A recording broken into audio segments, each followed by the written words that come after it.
Hey, this is Climate to Action, a California State University San Marcos student podcast. My name is Saturn.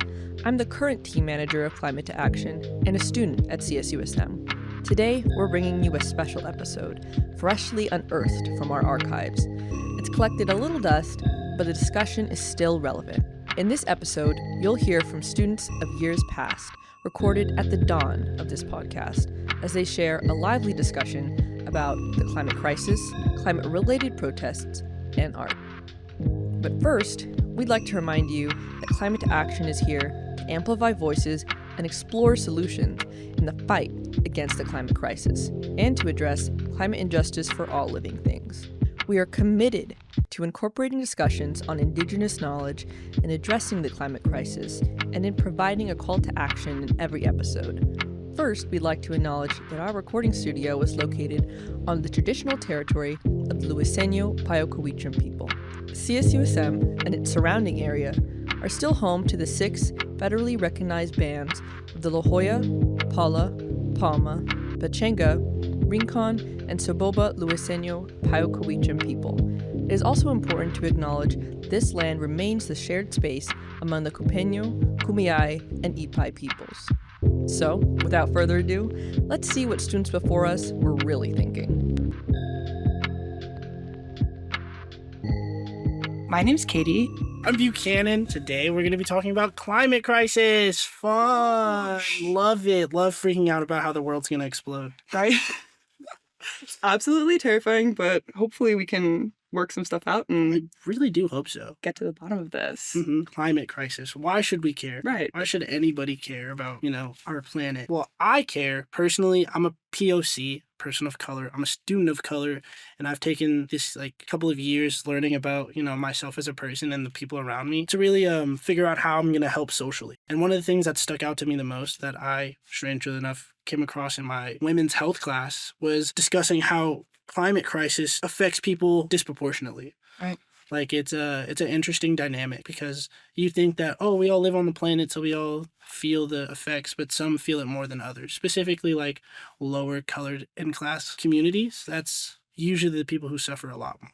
Right. And as college students, we kind of see all of that. We see a great amount of diversity, here at San Marcos specifically too. So taking all that into account while we're here is a big deal. I didn't get my eyes open to this until I was in college either. So big experience is how I would describe it. Because we all learn about social change, right? We're all talking about how we create social justice for those around us. But the weirdest part was hearing how social justice is also climate justice. right. The weird dichotomy between the two of how they play into one another, that intersectionality of it all. Right. I thought that was the most baffling part of it all. Yeah. How much they actually go hand in hand. Industrial, technological, all of these advancements, they all come at a price. And we are constantly paying that price without even knowing. We live in this unaware state. We are so disconnected from where these resources are coming from that we're using to progress society that if we don't see it, we're not thinking about it. And I think that it's time to show everyone what they're not seeing. So The out of sight, out of mind thing. exactly. I think that's the most frustrating part because college is a bubble, unfortunately, for everyone who thought they were super woke or were an adult now. We're living in the very strangest kind of bubble. That's where all the adverse things of society are one heightened or lessened, and then we're all bonding in a place because we're all lost, Right. College is a place of or a bunch of lost adults to figure out who they want to be. But hearing about the social justice and how climate justice is the same, I think being on college is the place to be for it because you learn about how they intersect and all the minute details in between and how people like me or people who are native to a land or people who are suffering from, class inequality, how they are truly affected. Because I feel outside of school, you don't really get that objective knowledge. Right. Which is hard to say, which is weird to say. Right. Because you were just saying how in college we're kind of in a bubble, but we're still getting that knowledge that is not going to be found anywhere else. That true honesty of letting us know what is really going on in the world. Yeah. Because it's I feel we all understand that if you control the knowledge, you control the people. Mm-hmm. So being on a college campus, even though most are either left or right leaning, I feel it's a place where you can actually it's not pushed by an agenda. Because like a lot of the information we see on climate crisis or like helping the earth, it's always based in an agenda for somebody else, for some bigger company, some bigger organization who's claiming to help, but in reality, they're just feeding back into the problem, you know? Yeah, like virtue signaling, them trying to repackage things to make more money because they're trying to convince the consumer that it's eco-friendly, that they're making a difference, and that's just not what's happening. Mm-mm. Yeah. I think it's frustrating. Absolutely. It's very frustrating being a person of color who's suffering because like people of color are already suffering. They go through difficult times all the time. Like just simply trying to walk out and be yourself is a problem for a lot of people. But what I've found is like being able to share like trauma bond, unfortunately, is something that I can understand. Like we can all trauma bond over like, hey, the planet is dying and that means we all might die. Like, I think that's a fair statement to make, right? Right. Absolutely. I've seen groups come together before to trauma bond, but I feel like this is one of the few times everyone's gonna come together and potentially like all people can trauma bond over this. It's not like specific groups who are like, oh, we understand it. We get it. We should all look at each other and be like, no, we all understand that the earth is dying. But what are we gonna do? Facts. Well, I'm just a guy. So I'm an actor by trade, but I love people and I love the planet because without people or the planet, I can't act. So there's the problem. That's it's the issue at hand. So like, Katie, what are some of like the solutions or things that you've come across that have been like small things that we can do to help? Right. Okay. These might sound simple, but there's just certain things we can do, like really paying attention to our waste and maybe even collecting it all over a week and just seeing how much we are consuming and putting out into the world as individuals. I did a lot of my interest in this topic came from being involved in the carbon credit market. So I'm a business student, and the carbon credit market basically consists of people being able to pay to become carbon neutral. And usually these carbon credits are backed up by planting trees or doing something that's going to help the overall like ecological state of the world. But very often businesses will try to just cut by giving money to the California Cap and Trade program or whatever program carbon credits goes through, and they are able to just get away by saying that they're carbon neutral and they're not making any fixes to their output of GHG emissions or anything like that. So I think that as individuals, the more aware we are of our carbon output, how much we are taking of, from the world, that's going to put us in a state of mind where we're constantly more aware of our presence and our impact. So I see. Yeah. So do you think it's like a moral injustice that businesses, I guess, like virtue bait us in that way? Absolutely. It's an ethical issue. It's a moral issue. It goes against our values, but it's not being talked about. And I think that's why I mentioned this a little bit earlier, but people are throwing soup on Van Gogh paintings and stuff. Yeah. And that's because it's not being talked about. We are willing to preserve art and history, but we are not willing to preserve our world that we live on. I think that's a great point because it's like, what do we really value as people? Right. You know what I mean? And like, don't get me wrong. Art and history are very important. Things are great. Yeah, I love both of those things. Those things are a necessity to function as a society. But I feel like we lose focus on what's really important.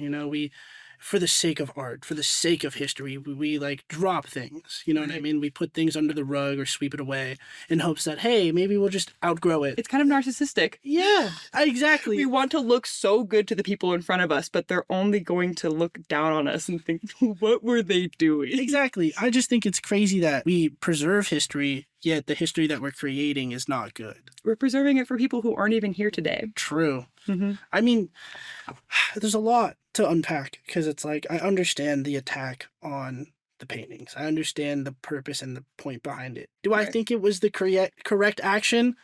Me personally, I wouldn't attack beautiful art because that's not me. Fair. I understand why they did it though, and I feel like drastic measures need to be taken. I mean, in that manner, I don't know. In that sense, I don't know. I don't know personally, but I do think it's important to stand up. I think that there's something that can be done that brings the same amount of shock without destroying something value. So, personal to some people as well, which is, True. art can have that kind of impact on people. So.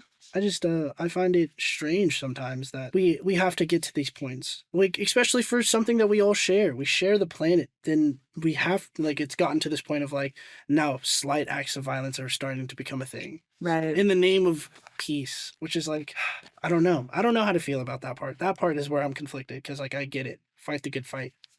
Could I say something? Absolutely. Oh, this is Jay. Yeah, Hi, absolutely. Jay, because I was listening to this whole thing. I feel like people are taking that aspect of history within itself and trying to frame it around saving the planet and this and that.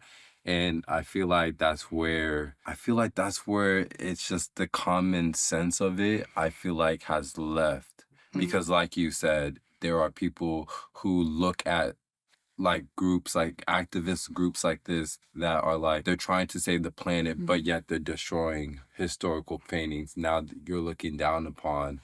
Instead of, I personally probably would have taken those paintings and been like, look, like, we saving this, but we're not saving our planet. Right. It's more of a historical, and I feel like too, since now social media is such a big thing now. You got TikTok, you got Instagram, Snapchat, Twitter. You see this more. So now future generations, and then they're going to think, and then 15, 20 years from now, as our planet is continuing to die, where are the other, historical things that kind of brought community? Art brought people together, which, and within art, if you really look at art, there's reason why that they made art. It's two messages like, hey, look, this is what the future will look like.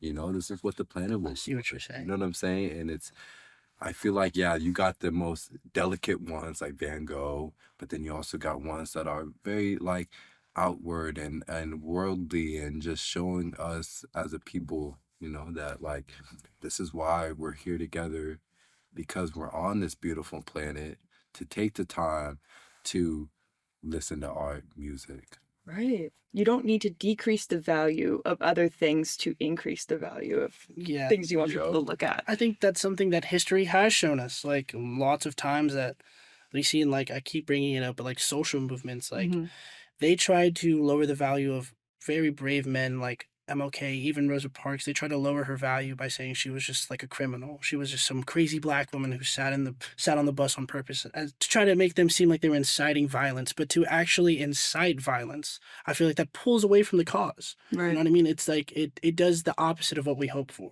And I feel like as people, as college people, as young minds fresh for molding or whatever, I feel like it's our job to differentiate between like protesting and then being violent or being abrasive or being seen in a negative light, because like at the end of the day it's a social issue, Right. so that means you're up for judgment by the people that you're trying to change. Right. And if you're conflicting with the way that they view the world so much, you're not communicating. You're not gaining anything. No. You're just creating more You're issues. screaming into the void.